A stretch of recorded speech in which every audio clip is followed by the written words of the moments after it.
ओम साईराम मैत्रिणींनो, गिबरारी सखी यूट्यूब चॅनलमध्ये तुमचे सहर्ष स्वागत आहे। हे आज आपण ट्रेंडिंग बोटनिक डिझाईन पाहणार आहोत। काठापासून सुंदर अशी बोटनिक डिझाईन तयार होणार आहे। ह्याची तयार उंची आहे 14 इंच प्लस आपण 1 इंच घेतलेली आहे। त्याच पद्धतीने पहा, याचा शोल्डर 7 इंच आणि मुंडाई आपण घेतलेला आहे। पहा 7 इंचावरती 36 साईजच्या मापाचे हे ब्लाउज आहे। याचा फोर्थ पार्ट आलेला आहे 9 इंच प्लस आपण 1.5 इंच शिलाई मार्जिंगसाठी घेतलेला आहे, म्हणजे तयार आहे 10.5 इंचावरती। आता हे पहा, याचं जे वरच्या साईडला आपण गळ्याची जी रुंदी आहे ती 4 इंचावरती घेतलेली आहे आणि उंची 4 इंचावरती घेतलेली आहे। कंपल्सरी तुम्ही 4 इंचावरती ह्याची रुंदी आणि उंची घेऊ शकता, जेणेकरून ब्लाउज बसतो आपण जेव्हा ब्लाउज घालतो त्यावेळेस आहे ना खूप फिनिशिंगमध्ये व्यवस्थित असं वाटतो, कम्फर्टेबल वाटतो। घालताना कुठेही असं मानेच्या साईडला आपल्याला ताणल्यासारखं वाटत नाही। त्यामुळे या पद्धतीने तुम्ही नक्की एक वेळा ट्राय करून पहा।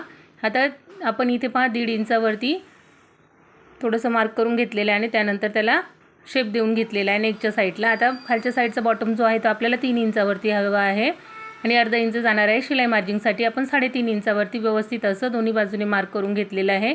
गळ्याची जी रुंदी आहे ती पहा, आपण वरच्या साईडला 4 घेतली, त्याच पद्धतीने खालच्या साईडला आपण 4 इंचावरती देऊन घेतलेली आहे। आता इथे व्यवस्थित असं आपण एक बॉक्स तयार करून घेतला। पहा आता व्यवस्थित वरच्या साईडला आपण 2 इंच बरोबर अंतर वरती घेतलेलं आहे, हे लक्षात ठेवायचं आहे। पहा 2 इंच वरती आपण अंतर घेतलेलं आहे। 4 इंचाचा जो बॉक्स आहे आपण त्याच मापाने बरोबर 4 इंचावरती मार्क करून घेतलं आणि अशी तिरकस रेषा देऊन घेतलेली आहे। त्याच पद्धतीने 2 इंच आणि खालच्या साईडने 3.5 इंच घेतलं होतं, तिथपासून व्यवस्थित अशी सरळ रेषा देऊन घेतलेली आहे। अशा पद्धतीने पहा व्यवस्थित अशी मार्किंग करून घेतलेली आहे। आता आपल्याला काय करायचं आहे, मेन फॅब्रिक जे आहे ते सरळ ठेवायचं आहे आणि त्यावरती अस्तरचा कपडा ठेवून घ्यायचा आहे। आता इथे आपल्याला सर्वप्रथम पहा, आता कमरेच्या साईडला जॉईंट न करता नेक जो आहे तो पहिले आपल्याला जॉईंट करून घ्यायचा आहे। कपडा व्यवस्थित असा करून घ्यायचा आहे, दोन्ही बाजूनी चेक करायचं आहे। नाही जर जमत असेल तुम्हाला तुम्ही पिन लावून घेऊ शकता, पिन लावून सेट करायचं आणि त्यानंतर व्यवस्थित असं आपल्याला जिथे आपण मार्क केलेलं आहे नेक सेम त्यावरती शिलाई देऊन घ्यायची आहे। कपडा हलू द्यायचा नाही आहे, ह्याची काळजी घ्यायची आहे व्यवस्थित पूर्ण, कारण ह्याला बॉटम वगैरे नाही आहे। बॉटम असेल तर जरा आपल्याला स्टिच करण्याच्या टायमिंगला पहा आता सोपं जातं जरासं, पण आता हा खूप सुळसुळीत कपडा असल्यामुळे ह्याला व्यवस्थित सेट करावं लागत आहे। अशा पद्धतीने पहा, जसं आपण इथे डिझाईन ड्रॉ केली होती सेम त्यावरतीच अशी शिलाई देऊन घेतलेली आहे। इथे शिलाई पूर्ण झाली, पण थोडीशी पुढे घ्यायची जेणेकरून ती उसवायला नको। अशा पद्धतीने घेतली, नंतर आपण त्याला डबल फोल्ड केलेला आहे आणि जो आपण शेप इथे स्टिच करून घेतला होता तो असा व्यवस्थित कट करून घेतलेला आहे। पहा व्यवस्थित असा मधला कपडा कट करून घेतला। त्यानंतर आता याला छोटेसे नॉचेस देऊन घ्यायचे आहेत आपल्याला। जिथे जिथे कॉर्नर आहे तिथे असे छोटे छोटे आपल्याला नॉच देऊन घ्यायचे आहेत। नॉचेस दिल्यानंतर पहा फिनिशिंग खूप सुंदर येते। नाही नॉचेस दिले तर एकदम झोळ आल्यासारखं होतं ब्लाऊजमध्ये, हे विसरायचं नाही, कंपल्सरी नॉचेस देऊन घ्यायचे आहेत। 4 ठिकाणी बरोबर आपण असे व्यवस्थित नॉचेस देऊन घेतलेले आहेत। खूप ट्रेंडिंग आणि न्यू डिझाईन आहे, एकदम इझी मेथडमध्ये सांगितलेले आहे।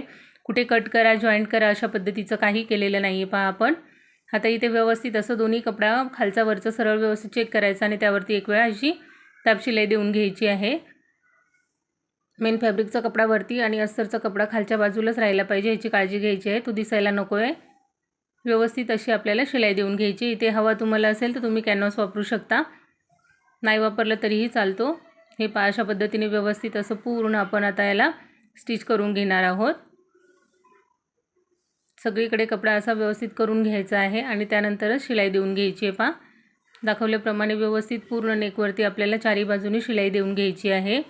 प्लीज मैत्रिणींनो, व्हिडिओ शेवटपर्यंत पाहताय पण आपल्या चॅनलला लाईक शेअर अँड सबस्क्राईब करायला विसरताय तुम्ही।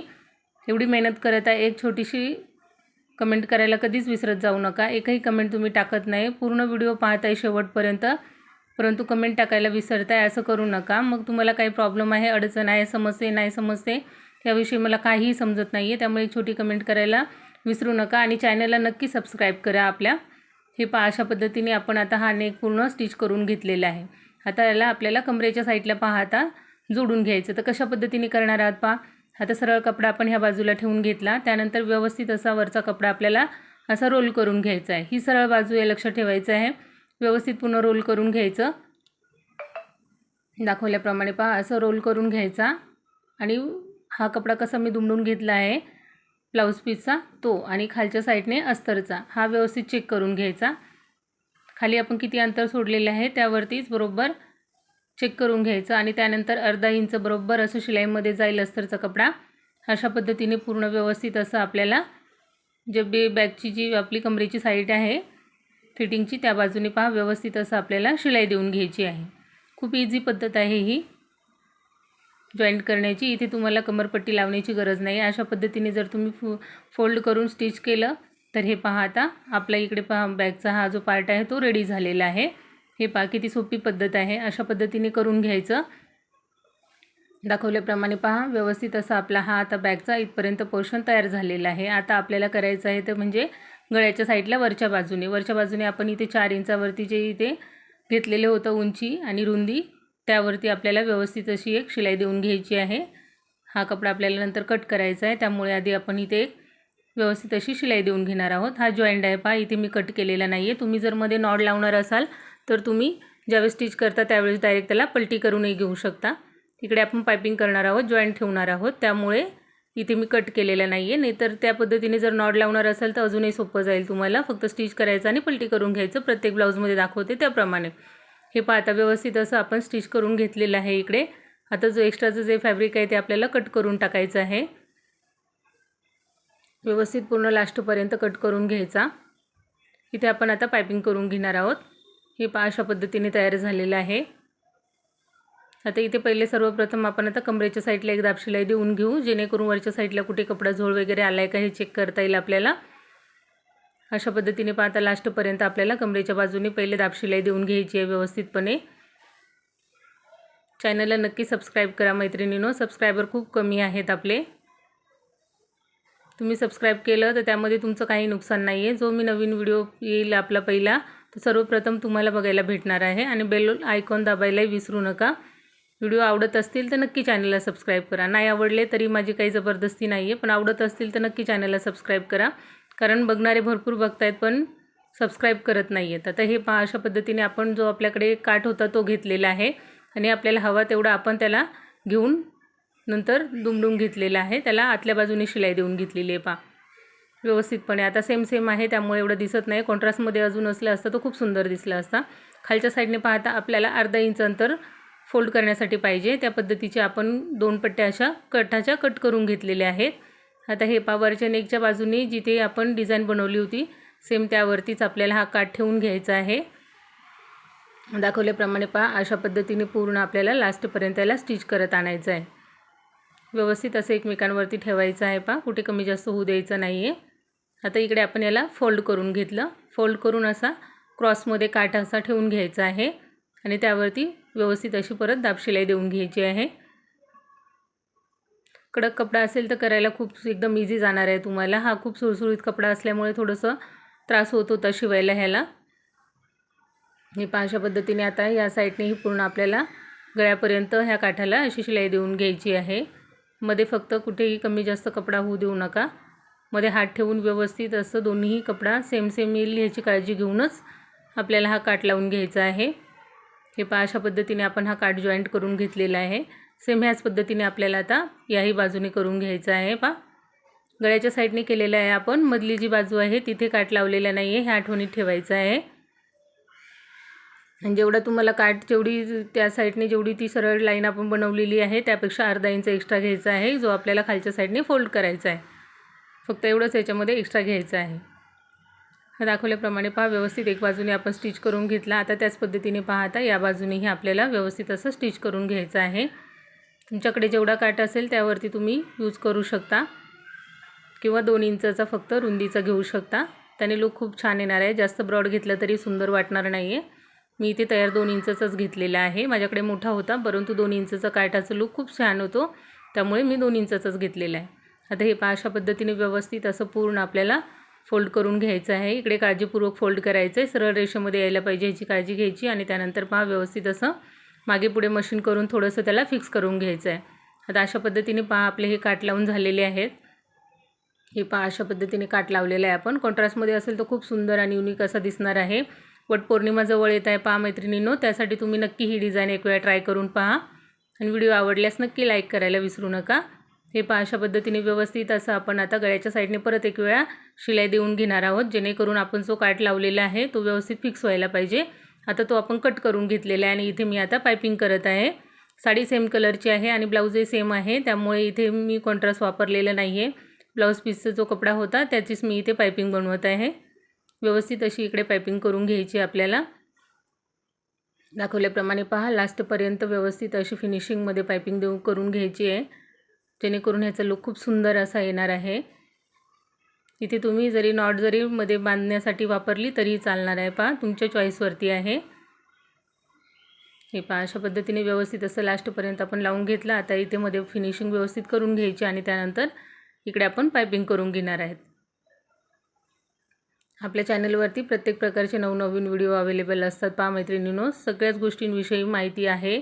भरपूर सारे व्हिडिओ आपल्या चॅनलवरती अपलोड आहेत। तरी तुम्हाला काय अडचण असेल तर तुम्ही नक्की छोटीशी कमेंट करा, मी त्याविषयी व्हिडिओ बनवण्याचा नक्की प्रयत्न करेल।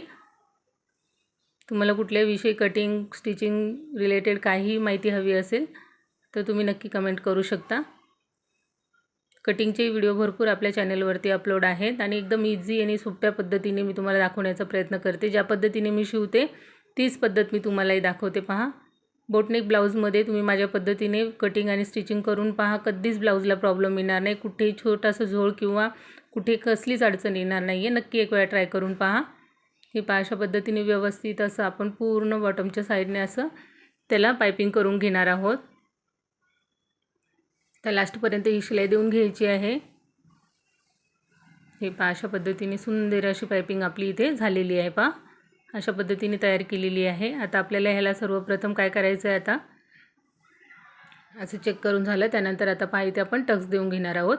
टक्सची जी रुंदी आहे ती आपण घेतलेली आहे 5 इंचावरती। मी प्रत्येक व्हिडिओमध्ये सांगते तुम्हाला, बोटनेक ब्लाऊज असतो त्यावेळेस टक्सची रुंदी जी आहे ती 5 इंचावरती घ्यायची आणि उंची ही गळ्याच्या तुमच्या डिझाईनवरती अवलंबून आहे। इकडे मी 3.5 इंचावरती तयार घेतलेली आहे उंची ह्या ब्लाऊजमध्ये, कारण ह्याचा नेक मोठा होता परंतु त्याचा एवढा डीप नव्हता, मध्ये आपण तिरकस असा घेतलेला आहे, त्यामुळे 3.5 इंच याला परफेक्ट आहे। हे पहा अशा पद्धतीने व्यवस्थित दोन्ही बाजूने टक्स देऊन झालेले आहेत आपले। त्यानंतर आता आपण यावरती व्यवस्थित दाब शिलाई देऊन घेणार आहोत। 2-3 पॉईंट एवढं अंतर सोडायचं आणि व्यवस्थित अशी दाब शिलाई देऊन घ्यायची आहे। हे पहा किती फिनिशिंगमध्ये सुंदर असं मस्त असं लुक आलेलं आहे पहा ह्या ब्लाऊजला। आता यावरती आपण एक छोटीशी लेस अटॅच करू, जेणेकरून ह्या ब्लाऊजचं लुक अजूनही सुंदर येणार आहे। हवं तर मध्ये तुम्ही छोटंसं नेकच्या साईडला इथे छोटासा असा इथे एकदम मस्त अशी लटकनही लावू शकता, त्याने ब्लाऊज अजून सुंदर दिसणार आहे। पहा दोन्ही साईडने व्यवस्थित मेजरिंग घ्यायचं आहे। लेस जिथे जॉईंट करायची आपल्याला तिथे व्यवस्थित मार्क करून घ्यायचं आहे मुंड्याच्या साईडने आणि इथे आता आपण एक लेस लावून घेणार आहोत। काट गोल्डन कलरची आहे, डिझाईन गोल्डन आहे, सॉरी सिल्वर कलरची आहे, त्यामुळे आपण इथे सिल्वर कलरचीच लेस वापरलेली आहे। व्यवस्थित अशी लास्टपर्यंत अशी क्रॉसमध्ये आपल्याला इथे लेस लावून घ्यायची आहे। खूप सुंदर आणि न्यू एकदम ट्रेंडिंग ब्लाऊज आहे हा। पहा काठापासून सुंदर असा बोटनेक बनणारा ब्लाऊज आहे। छोटे काठ असतील तरी तुम्ही स्लीव्जला यूज करू शकता आणि बॅक डिझाईन बनवू शकता। पहा आता एकच साईडला काठ असल्यामुळे खूप इश्यू होतात, आपल्याला ब्लाऊज शिवायला खूप अवघड जातात, टेलर लोकांना प्रॉब्लेम होतो। त्यामुळे पाहता अशा पद्धतीचे आपण वेगवेगळे ट्रिक वापरून डिझाईन तयार करण्याचा प्रयत्न करत असतो। हे पहा अशा पद्धतीने व्यवस्थित असं लास्टपर्यंत आपल्याला बरोबर काठावरतीच लेस यायला पाहिजे याची काळजी घ्यायची आहे। अशा पद्धतीने काठ लावतानाही आपण तिरकसमध्ये लावायचं आहे आणि त्यावरती लेसही लावून घ्यायची आहे अशा पद्धतीने। हे पहा आता पूर्ण आपली लेस इथे लावून झालेली आहे। हे पहा अशा पद्धतीची लावून झालेली आहे। इथे हवं तर तुम्ही मध्ये छोटंसं एक लटकन लावा, त्याने अजून ब्लाऊजला लुक खूप सुंदर येणार आहे। हे पहा फायनल बॅक अशी तयार झालेली आहे आपली। कशी वाटली नक्की छोटीशी कमेंट करून सांगायला विसरू नका। व्हिडिओ पाहिल्याबद्दल मनापासून सर्वांचे धन्यवाद। Bye bye.